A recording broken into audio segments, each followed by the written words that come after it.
hoje, no ABC Agora, o papo aqui é eleições 2022. E para isso, vamos conversar com o Coronel Nishikawa.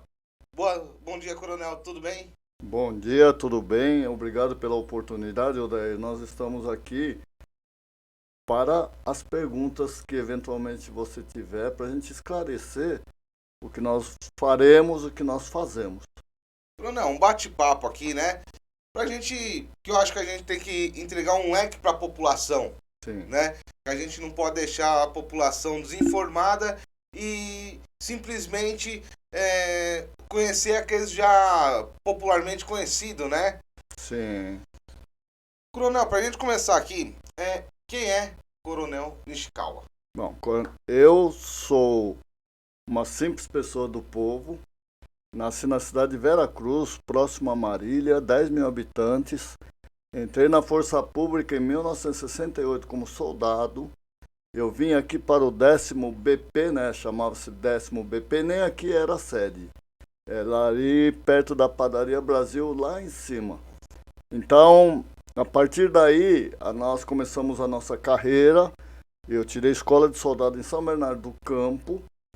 Depois de 4 anos como soldado, eu ingressei na Academia da Polícia Militar. Fiz 3 anos e meio, mais ou menos, de academia. E viemos para cá, para o ABC novamente, no 6º Batalhão, mais precisamente. O senhor atuou bastante também em São Bernardo do Campo, né? A minha vida, eu sempre morei por lá. Uma época vim morar aqui em Santo André.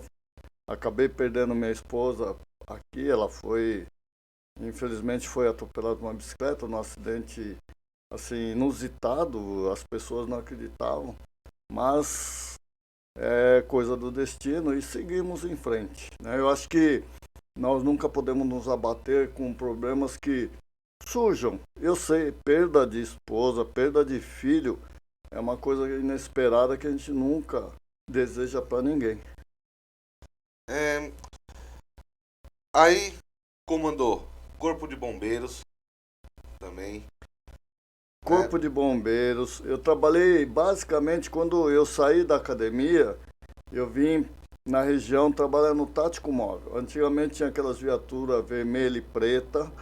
Trabalhei durante 2 anos e meio, mais ou menos, servindo a população. Entretanto, o serviço de polícia, muitas vezes nós respondemos processos indevidamente, muitas vezes, ou a maioria das vezes. E se eu preciso de um advogado, eu tenho que pôr do bolso, né? O Estado, apesar de levarmos a bandeira paulista no braço, nós temos que pagar individualmente cada advogado para nos defender. Isso fez com que eu repensasse na minha carreira e fizesse o curso de bombeiros. Maior orgulho, eu acho que Deus me encaminhou para ser bombeiro e a minha vocação. Coronel, quando surgiu o senhor, a última eleição, foi eleito a deputado estadual, né, representar lá na Lesp a população. Quando surgiu essa questão, quero entrar na vida política? Bom, na verdade, vida política, a vida pública já nos encaminha para a vida política. Quando nós fomos convidados para sair candidato a deputado estadual, em princípio, eu não queria. Eu acho que achei que eu não tinha vocação, achei que não era política partidária, não era o meu meio. Entretanto, o país caminhava para um rumo indesejado na minha visão. Tinha um capitão Bolsonaro, que estava sendo candidato, e o pessoal falou, vamos ajudar, vamos mudar o rumo do país. E com isso nós resolvemos sair candidato a deputado estadual, ou seja, para ajudar o nosso capitão a ser o presidente da República, e dessa vez nós estaremos juntos também. Coronel, na Lesp, o senhor já falou aí a questão da dificuldade de ser um policial aqui em São Paulo, né?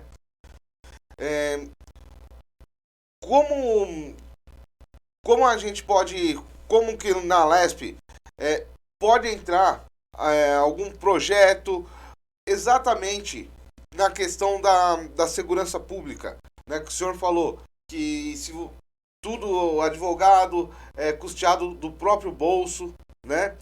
Como que tá isso daí hoje? Bom, nós sempre conversamos a respeito. Aí eles falavam que tinham os advogados que são os procuradores do Estado.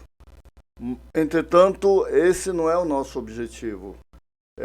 Advogado, para ser advogado especialista, tem que ser advogado da Polícia Militar, ou seja, pertencer a um quadro da Polícia Militar.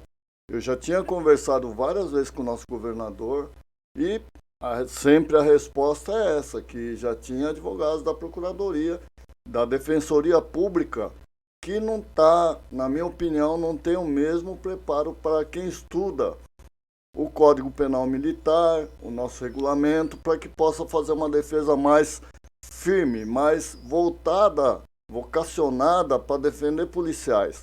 Porque é diferente, né? Nós na rua, nós enfrentamos vários problemas que ninguém enfrenta. Nós somos ameaçados, nós somos xingados, e nós não temos hoje, com as condições que hoje a lei nos oferece, nós não podemos nem nos defender. Muitas vezes policiais morrem porque tem medo de se defender. Então, a Câmara inibiu, né? Eu acho que a Câmara, hoje, agora, a Câmara é uma coisa que inibe a ação policial. Se ajuda de um lado, mas atrapalha. Por quê? Às vezes uma pessoa vem, policial, eu tenho alguém aqui próximo que está cometendo crime. Como é que ele vai no microfone do policial, na câmera do policial, denunciar alguém que está próximo dele para poder falar? Aquele lá é bandido, pode prender. Tem como fazer isso? Não tem.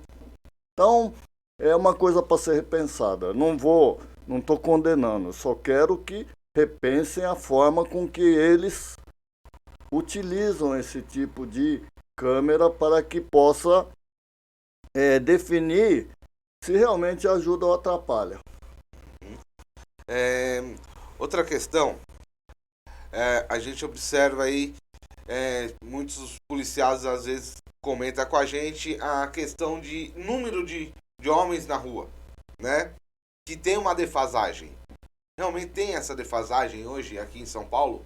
Existe uma defasagem grande. A motivação disso, baixos salários, pouca valorização da carreira policial.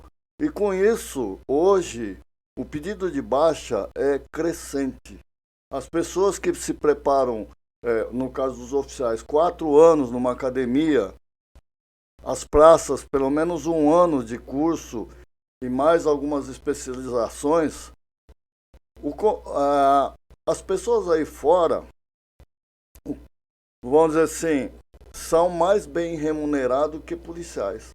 O que acontece com isso? As pessoas que com especialização de defesa de patrimônio, de defesa de pessoas, acabam indo para esses tipos de emprego que oferecem um maior salário.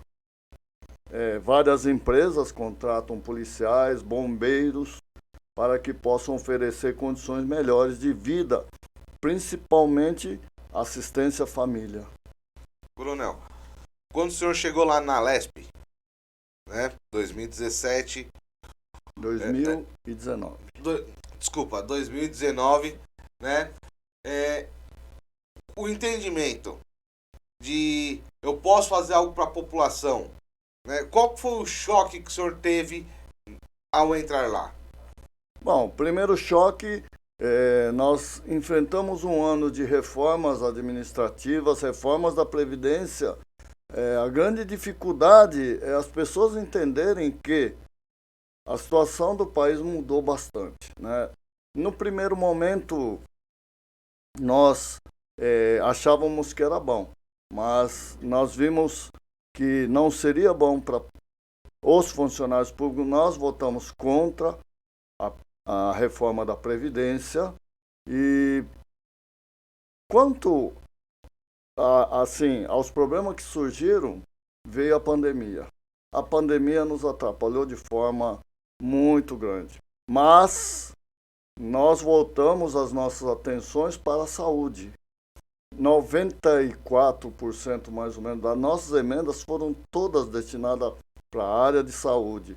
Hospitais, pronto-socorros, unidades de saúde públicas, para que o povo pudesse se utilizar para mitigar, para diminuir a necessidade de um serviço público de saúde. Então, nós batalhamos muito para isso. Aqui na região, nós mandamos recursos para todos os municípios. 7 municípios foram contemplados com emendas nessa área. Mais de 3 milhões e 600 mil reais de emendas na região, né? Sim, sim. Eu, graças a Deus, por ter sido voltado para a saúde, apesar de não ser da base do governo, eles nos liberaram, né? Então foi uma coisa, para mim, até inédita, porque falaram, quem não é da base não vai receber emenda.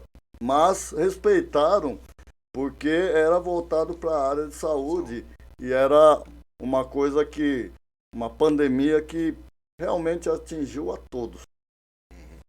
Na Lesp foram 46 projetos de lei entregues lá, né? Desses projetos, quais o senhor poderia ressaltar para a gente aqui e, claro, colocar a relevância dele? Bom, a nossa principal foi o Agosto Cinza. Eu acho que essas queimadas que tanto prejudicam a população, principalmente áreas de reservas, prevendo grandes incêndios nessas reservas, nós colocamos um projeto de lei para que não houvesse uma campanha contra a soltura de balões, contra queimadas, contra jogar bituca de cigarro nas estradas. Em agosto, nós vamos viver um momento, está sendo atípico esse ano, mas normalmente é uma época de muita seca e qualquer ponta de cigarro, balão solto ou essas queimadas que fazem para limpar a terra, é uma coisa que depois reflete com grandes incêndios. Como houve o ano passado, vários incêndios de grandes proporções, causando prejuízo à natureza e à economia. Aí, lá na Lesp, quando surge o momento de falar essa eleição 2022, vamos disputar um cargo a deputado federal? Bom, nas nossas andanças ali pelo interior, muitos prefeitos, não sei se agora vai ter esse retorno, falaram, coronel, saia deputado federal, nós ajudamos com maior intensidade, porque deputados estaduais, candidatos a deputados estaduais tem muitos. Então, nós aceitamos o desafio. Na verdade, eu estou com 73 anos, eu queria até já descansar, mas eles falaram, não, o senhor tem que ajudar de novo, e com isso, como da primeira vez, fui convencido a retornar. Eu já tinha dito, né, quando eu entrei pela primeira vez, vou fazer um mandato se eu ganhar e depois eu paro. Mas fui convencido a continuar. A gente está vivendo um momento aí dessa grande polarização, né? Como o senhor observa que foi a gestão do Bolsonaro em Brasília? Como a dificuldade com a vinda da pandemia foi, assim, muito ruim para todos, não foi para o presidente Bolsonaro.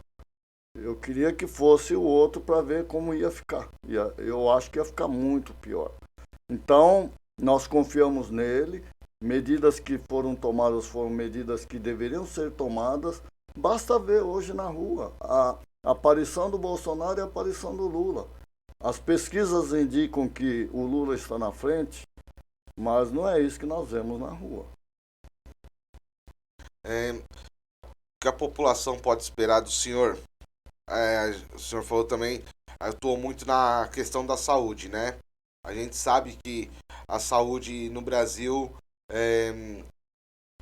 se provou nessa pandemia muito valiosa, né, o SUS, né, hoje o nosso SUS, né? Qual que é a visão do senhor?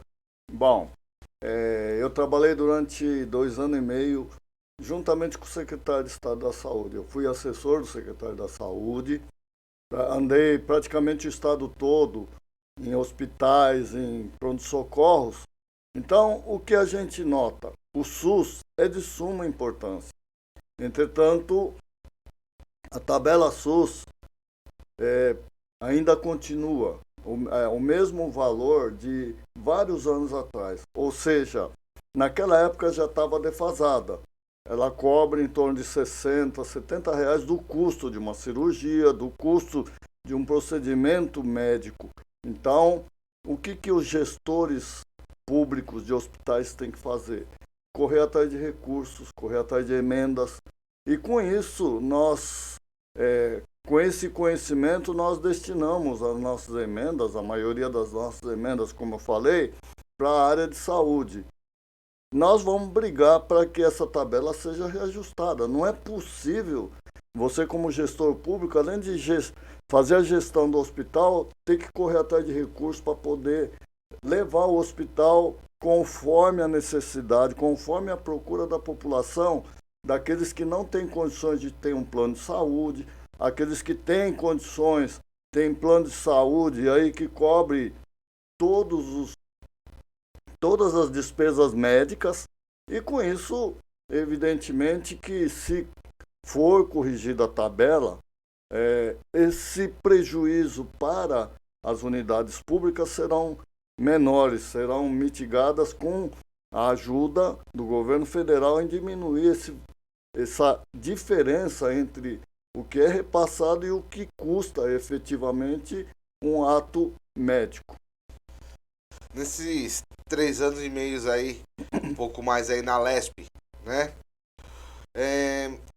Quais foram os ensinamentos que o senhor pôde tirar nesse período, né?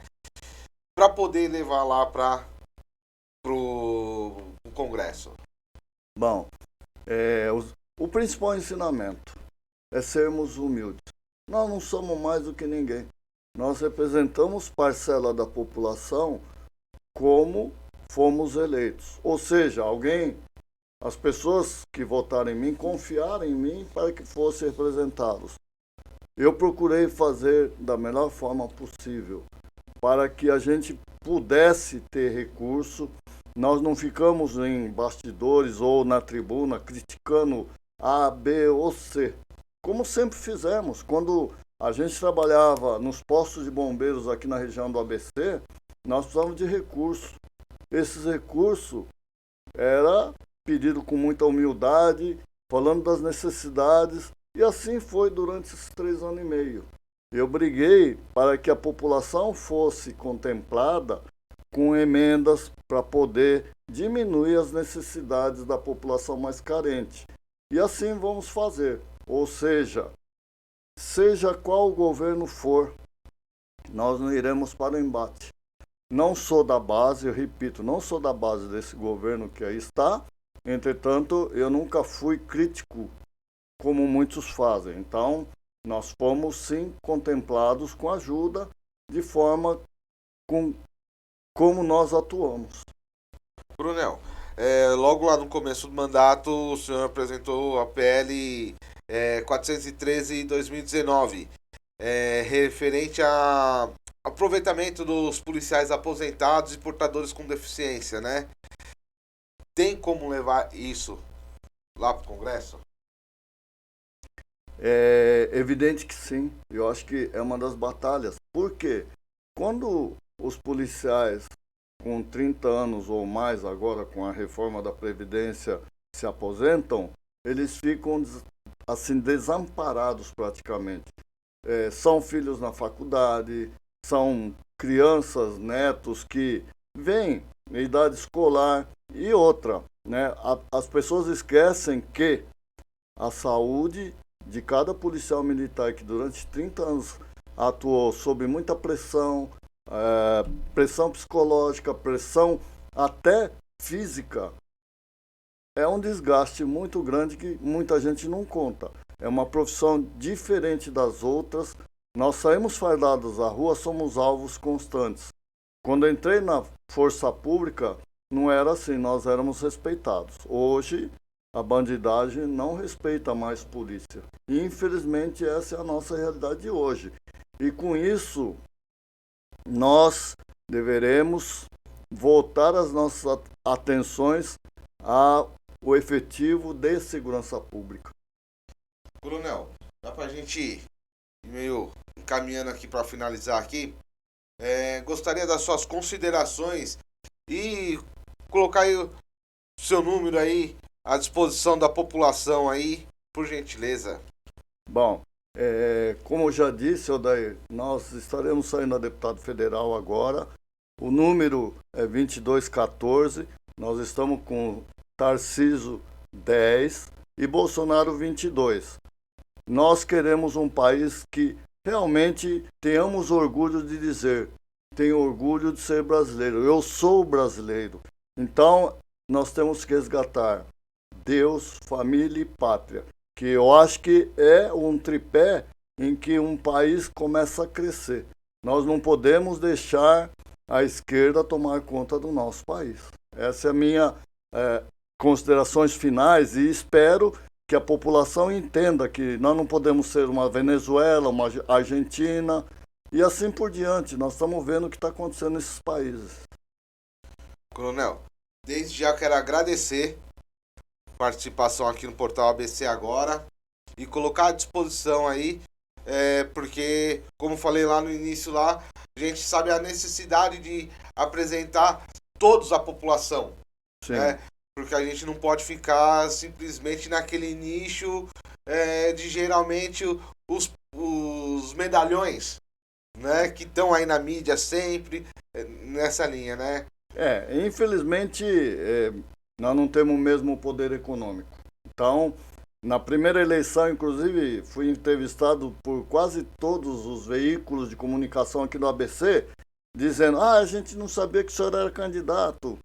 E agora, com essa ajuda que nós conseguimos junto ao governo, o nosso trabalho foi mais efetivo, né? Muita gente hoje procura a gente sabendo que a gente é candidato a uma reeleição a federal e isso nos ajuda muito. Então, quero agradecer aqui, Odair, colocar-nos à disposição na Assembleia Legislativa e posteriormente, quiçá, lá na Câmara Federal.